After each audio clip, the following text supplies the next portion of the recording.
இந்த கனியை புசிக்க வேண்டாம் என தேவன் கூறியும் அதை சாப்பிட்ட ஆதாம் ஏவாள் தோட்டத்தை விட்டு விரட்டப்பட்டனர்.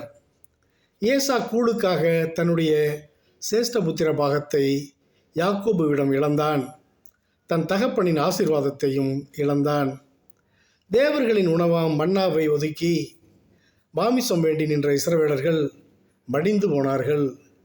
ஏலியின் மகன்கள் தேவனுக்கு செலுத்தப்படும் பலியில் இருந்து சிறந்த மாமிச துண்டுகளை எடுத்துக்கொண்டதால் தங்களுடைய ஆசாரித்துவத்தை இழந்து போனார்கள்.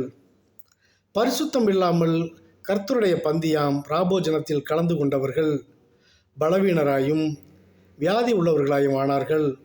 சிலர் மரித்தும் போனார்கள். எனவே போஜன பிரியராய் இராதீர்கள்.